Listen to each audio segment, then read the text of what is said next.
কার্তিক মাসে মাছ মাংস আমিষ আহার করলে কী গতি হয়? এই দামোদর বা কার্তিক মাসে কী কী গ্রহণ করা যাবে না, কী কী বর্জন করতে হবে?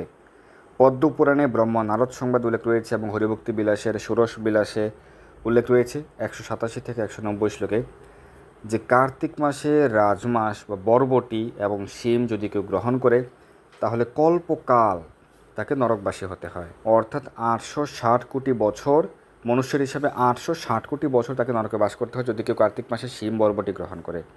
কার্তিক মাসে যে ব্যক্তি কলমি শাক, পটল, বেগুন, আচার, চাটনি ত্যাগ না করে তাকেও কল্পকাল নরকবাসী হতে হয় 860 কোটি বছর। কার্তিক মাসে কদাপিও মৎস্য, মাংস প্রভৃতি আমিষ গ্রহণ করবে না, এটি শাস্ত্র সিদ্ধান্ত। পদ্মপুরাণে স্বয়ং ব্রহ্মাজি উল্লেখ করেছেন নারদ মুনিকে উদ্দেশ্য করে আমাদের সকলের প্রতি।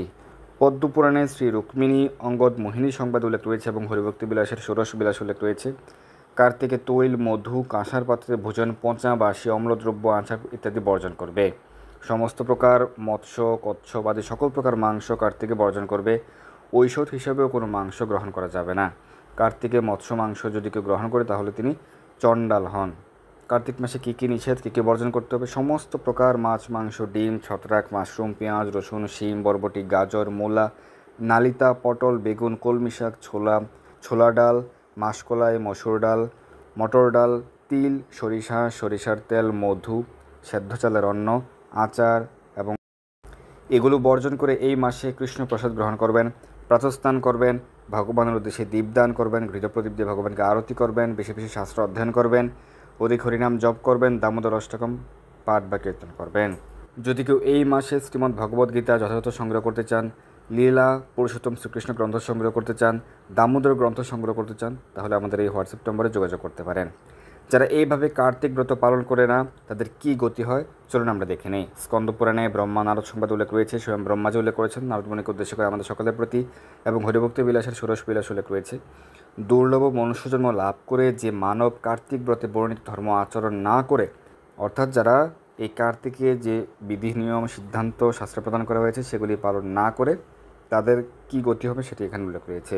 দামোদর প্রিয় কার্তিক মাস যে মানব ব্রতহীনভাবে অতিবাহিত করে সে মানব সর্বধর্ম বর্জিত হয়ে পশু পাখি জন্ম লাভ করে।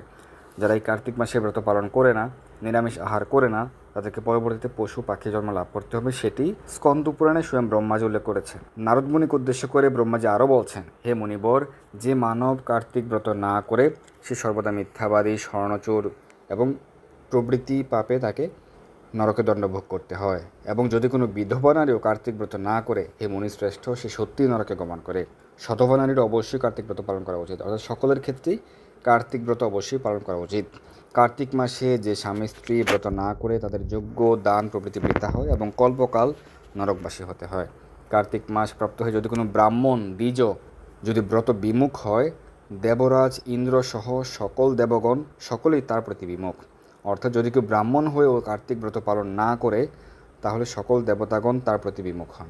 হে বিপ্র ইন্দ্র, বহু যজ্ঞ দ্বারা পূজা করে এবং শতবার শ্রাদ্ধ করেও কার্তিকে ব্রত পালন না করার ফলে স্বর্গপ্রাপ্তি হয় না।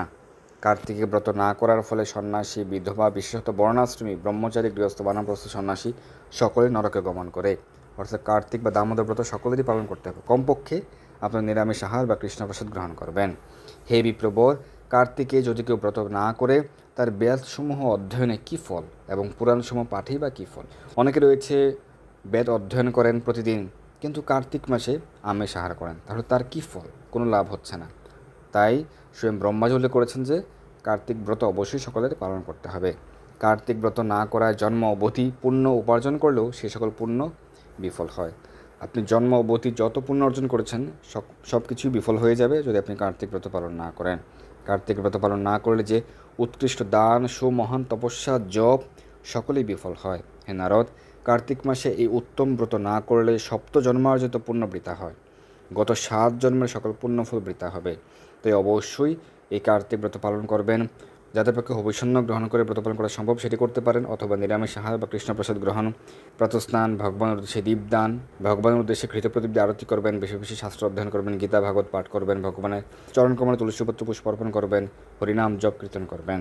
ব্রহ্মাজি আরও বলছেন, হে মহামনে, যারা কার্তিকে পবিত্র ব্রত না করে ইহলোকে সেই মানবগণকে পাপমূর্তি বলে জানতে হবে। অর্থাৎ তাদের দেহ হচ্ছে একটি পাপমূর্তি। শ্রী বিষ্ণুর নিয়ম পালন না করে যে ব্যক্তি কার্তিক মাস অতিবাহিত করে, হে নারদ, সে জন্মার্জিত পুণ্যের ফল পায় না।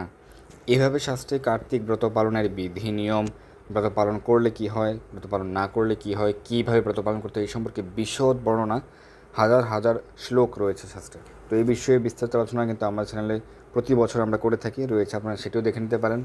তো অবশ্যই সকলে কার্তিক ব্রত সঠিকভাবে পালন করুন। সকলের জয় হোক। এবং আপনারা যদি কেউ শ্রীধাম মায়াপুর থেকে শাস্ত্র সংগ্রহ করতে চান, শ্রীমদ্ ভগবদ্গীতা বা অন্যান্য শাস্ত্র, চৈতন্য চরিতামৃত, চৈতন্য ভাগবত, লীলা পুরুষোত্তম শ্রীকৃষ্ণ গ্রন্থ, নামহট্ট পরিচয়, একাদশী মাহাত্ম্য, অন্যান্য গ্রন্থ, আমাদের এই হোয়াটসঅ্যাপ নম্বরে যোগাযোগ করতে পারেন। ধন্যবাদ সবাইকে।